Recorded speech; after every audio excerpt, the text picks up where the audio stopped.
Pois bem, como foi dito aqui, eu era juiz federal, né? Ingressei na magistratura relativamente cedo, 22 anos, aproximadamente. Fiquei 22 anos na magistratura e me foi feito convite, essa é uma história conhecida, pelo presidente Jair Bolsonaro, para o Ministério da Justiça e da Segurança Pública. Claro que aí tem uma série de teorias da conspiração, todas fantasiosas, mas o propósito, e isso eu também já falei publicamente, a ideia era fazer um projeto, executar um projeto. E o que eu propus para o presidente, e houve absoluta convergência entre nós, foi: nós temos que, entre as várias atribuições do Ministério da Justiça e Segurança Pública, nós temos que focar no crime de corrupção, criminalidade violenta e no crime organizado. Nós temos que ser firmes, claro, ser firmes, observando a lei, observando o devido processo, mas o Brasil tem problemas sérios nessas três áreas. Corrupção, a não ser quem tenha viajado para Marte nos últimos 5 anos e passado o seu tempo lá, sabe a grande corrupção que foi revelada nesses últimos 5 anos no Brasil. Isso impacta o nosso desenvolvimento, porque isso gera custos maiores nos contratos públicos. Isso gera decisões desastradas, muitas vezes, de gestão pública. Investimentos equivocados, compras, construção de catedrais no deserto, ou compras de refinarias obsoletas. Nós todos conhecemos essa história. Criminalidade violenta. Nossos indicadores são péssimos. Em 2016, nós tivemos o recorde de assassinatos no país, mais de 60 mil assassinatos no ano de 2016. Praticamente o número de mortos, soldados norte-americanos no Vietnã durante a guerra naquele país. Ou seja, nós temos números dignos de uma guerra civil. Boa noite a todos. Eu gostaria aqui de só cumprimentar os membros da Confederação Nacional, faço na pessoa do presidente, José César da Costa. Também agradecer aqui o vice-presidente da Confederação, o senhor Ivan Laufer, José Carlos Magalhães Pinto, presidente da Câmara de Dirigentes do Distrito Federal, e a esposa, a senhora Tânia, Roque Pelizaro, presidente do Conselho de Administração do SPC, Bruno Falsi. Um cumprimento especial ao senador federal Harold de Oliveira. Já nos encontramos durante o almoço em outro evento. Uma feliz coincidência novamente encontrá-lo. Cumprimentar todos os demais parlamentares federais aqui presentes. Senhoras e senhores, dizem que é sempre uma temeridade ser o último palestrante antes do jantar. Dizem que quando se fala logo imediatamente antes do jantar, recomenda-se ser curto, pois é aquela pessoa, a única coisa que separa os presentes desse momento de congraçamento, de alegria dos jantares. Mas quero dizer que o presidente cometeu uma temeridade em dizer que eu podia falar quanto tempo quisesse, né?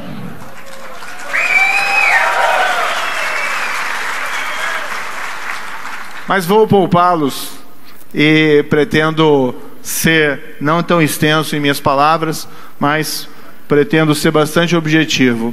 O que eu pensei em falar aos senhores e senhoras é uma prestação de contas do que nós estamos fazendo dentro do Ministério da Justiça e da Segurança Pública, e também relatar alguns dos nossos planos para o futuro.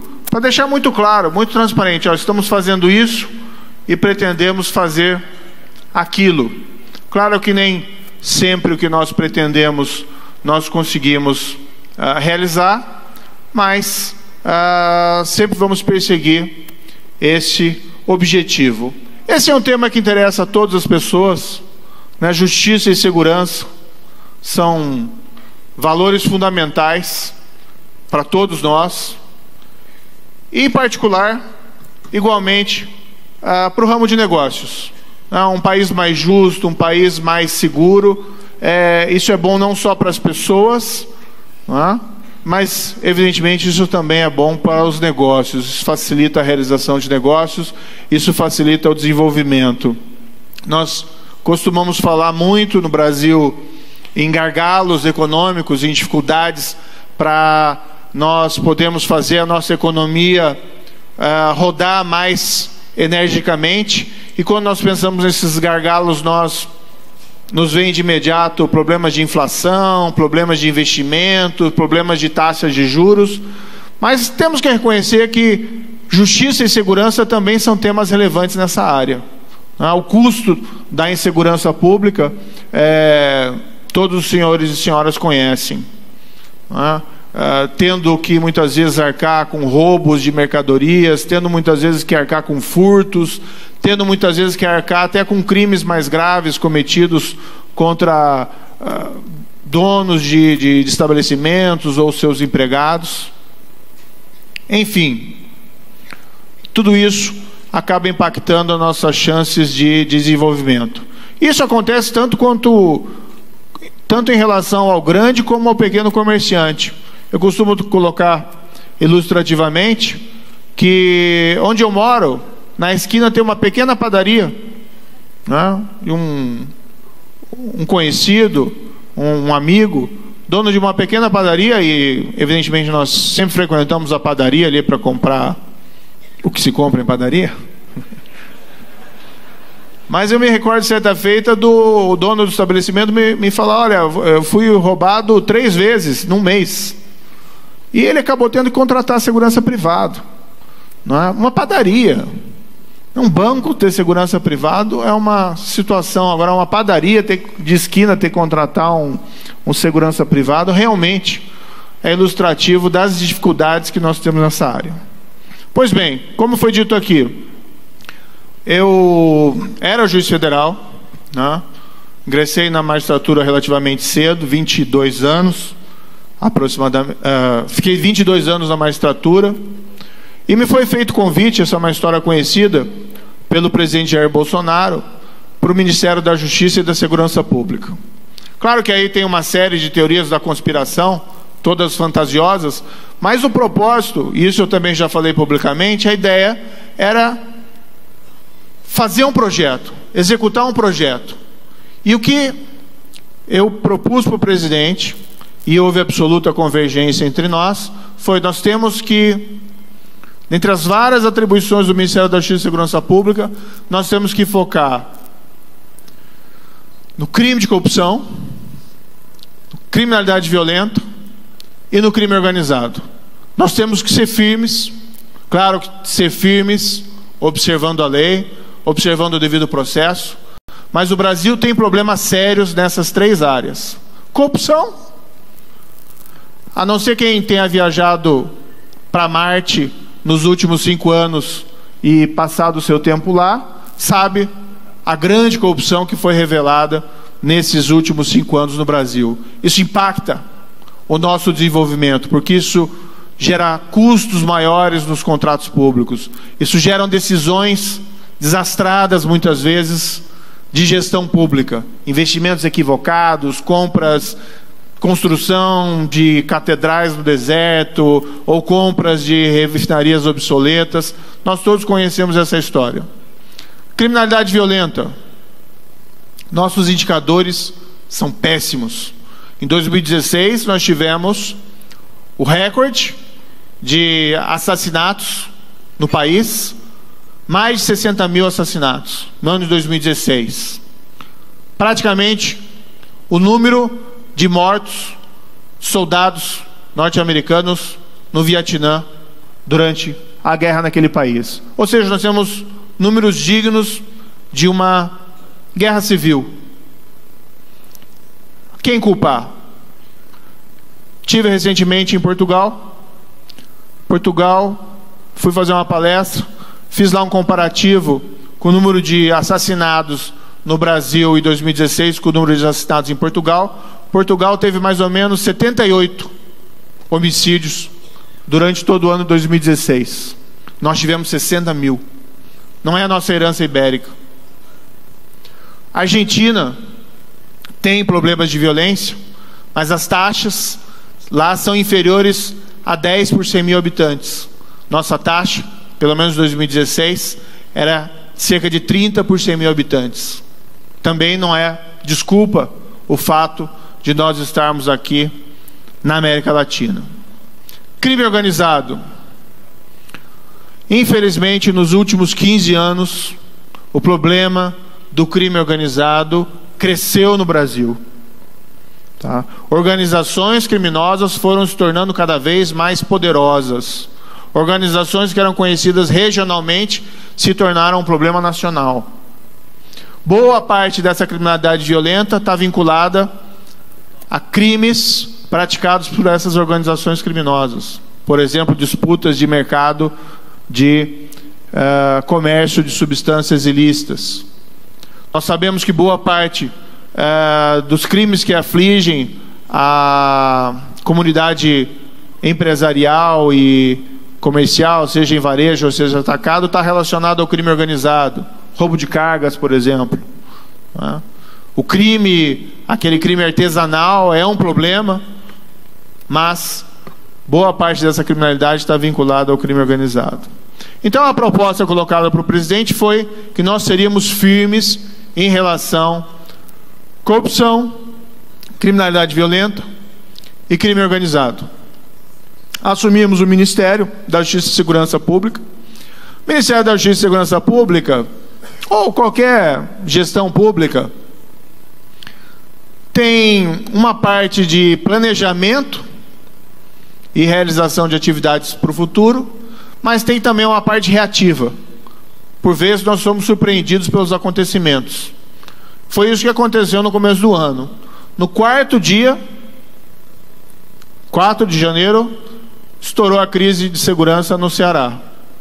Ou não estava nos nossos planos. Pensava que eu teria pelo menos algumas semanas para consolidar a minha equipe e fazer os planejamentos. Mas na segurança pública nós não temos esse tipo de conforto. Reagimos, no entanto, a essa crise, enviamos de imediato, com a aprovação do presidente Jair Bolsonaro, a Força Nacional de Segurança Pública para o estado do Ceará. Reforçamos o trabalho da Polícia Federal, da Polícia Rodoviária Federal, criamos uma força de intervenção penitenciária vinculada ao Ministério da Justiça e Segurança Pública e enviamos para o Ceará. Isso é muito importante. Boa parte da criminalidade no Brasil está relacionada a certo descontrole do que acontece dentro das prisões. E nós já observamos que onde o controle sobre as prisões é retomado, há uma proporcional queda de indicadores criminais fora da prisão. Contando com o apoio um esforço conjunto com o governo do estado do Ceará, que também reagiu muito bem a essa crise. A crise foi debelada. Em um mês, cessaram aqueles atentados que estavam sendo praticados, principalmente à população civil, estabelecimentos comerciais e até viadutos e pontes, algo um tanto quanto preocupante. Mas aquele incidente foi mais um ilustrativo de como o problema do crime organizado fugiu ao controle. Porque vejam, organizações criminosas, no fundo, é uma organização empresarial da atividade criminal.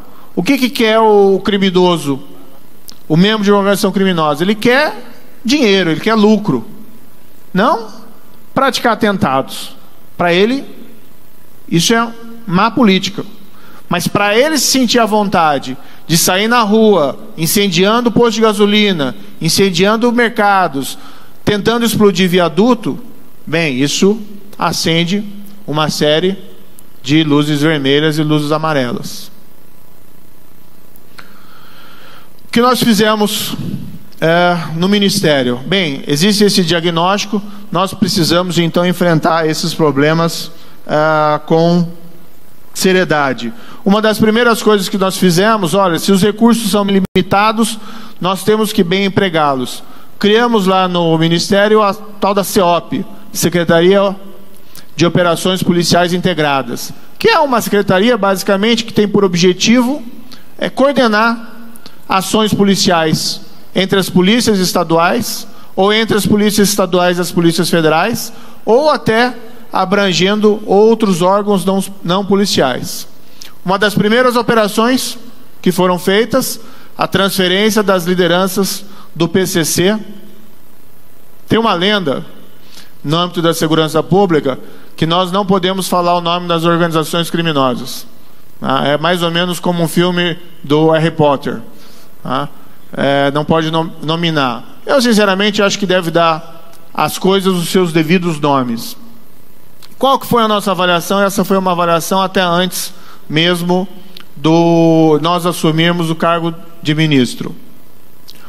O PCC é a maior organização criminosa brasileira. Era um problema localizado em São Paulo até determinado tempo. Em 2006, provavelmente os senhores e senhoras se recordam, o PCC realizou uma série de ataques a alvos policiais no estado de São Paulo, aterrorizou a cidade de São Paulo praticamente parou por um dia, as pessoas tinham medo de sair na rua por conta daqueles atentados, de característica até terrorista. E o que aconteceu após? Apesar da crise de segurança ter sido debelada, a providência que devia ter sido tomada teria sido a transferência daqueles criminosos, das lideranças, a presídios federais. Por que presídios federais?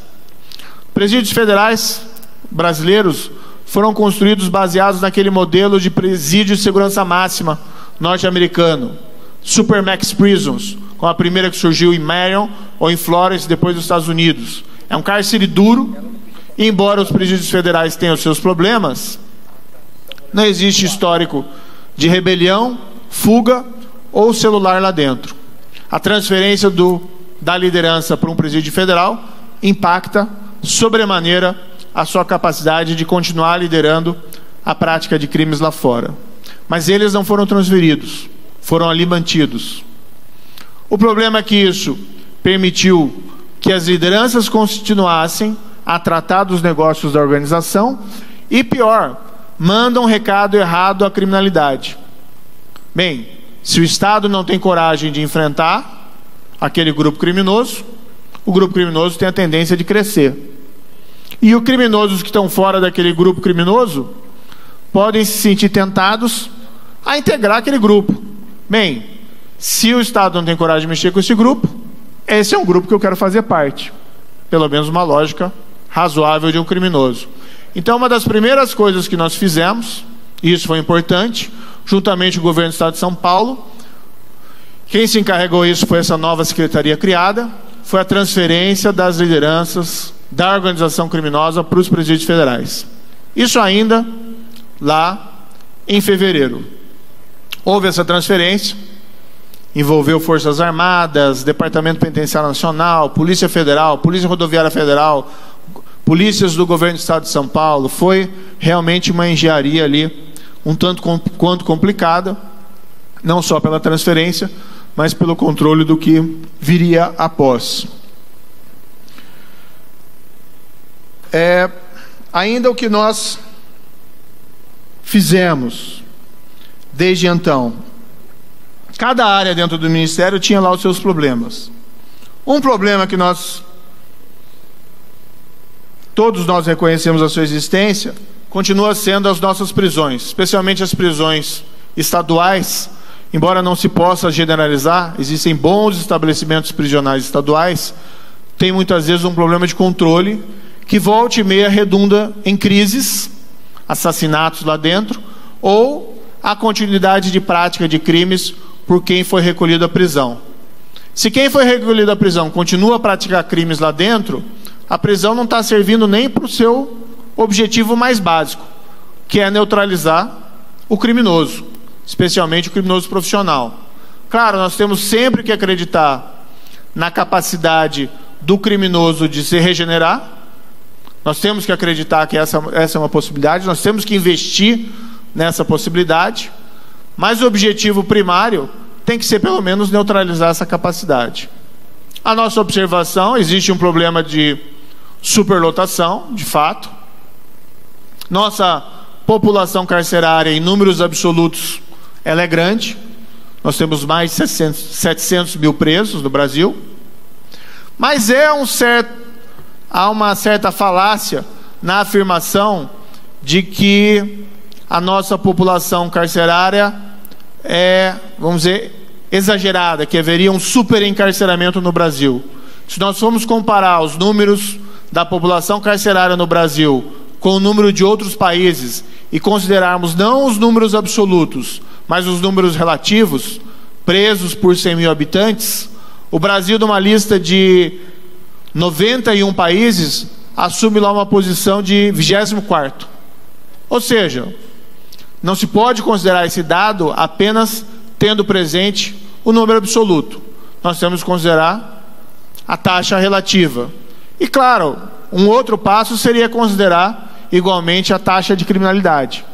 Considerando a nossa taxa de criminalidade elevada, me parece que não é possível afirmar com tanta tranquilidade que se prende demais no Brasil.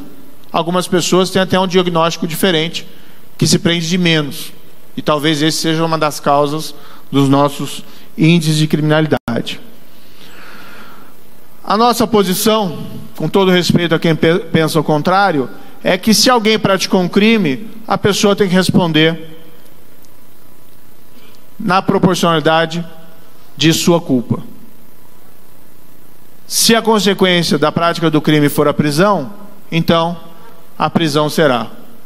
Agora, o Estado não pode abandonar essas prisões e deixá-las se tornarem escolas do crime. Nós precisamos ampliar, né, as nossas vagas de estabelecimentos carcerários. Nós precisamos investir em agentes penitenciários. Muitos desses massacres que aconteceram recentemente no Brasil estão relacionados à falta de investimento, não só na estrutura, mas na falta de investimento de contratação de agentes penitenciários. Nós precisamos retomar o controle das prisões. Para tanto, o Ministério da Justiça tem utilizado esse instrumento da Força de Intervenção Penitenciária. Nós temos equipes em Roraima, nós temos equipe no Pará, que está fazendo um extraordinário trabalho. Até mais recentemente nós tínhamos uma equipe em Manaus. E o nosso plano é utilizar essa Força de Intervenção Penitenciária para enviá-la para os piores presídios do país, para retomar o controle desses estabelecimentos. O que nós constatamos igualmente é que, sim, nós precisamos de mais recursos para a construção de presídios, mas boa parte dos recursos que já existem, nós temos uma execução deficiente. Nós verificamos que desde 2016 a União havia liberado aos estados e Distrito Federal mais ou menos cerca de 2 bilhões de reais para investimentos em construção de presídios ou reformas, e no entanto no final de 2018 a mais ou menos 27% desses recursos haviam sido executados. Ou seja, recursos existem, podem ser maiores, mas nós precisamos executar de maneira mais eficiente esses recursos. E estamos trabalhando nisso. Tem uma medida provisória, aproveitando que tem parlamentares presentes, a 885, que entre as medidas ali propostas está a previsão de contratação temporária de engenheiros pelo Ministério da Justiça. A nossa constatação é que nós não temos uma capacidade de engenharia suficiente para fazer projetos e para analisar projetos dos estados. Esse é um gargalo relevante que nós pretendemos resolver com essa proposição na medida provisória e que é bastante simples.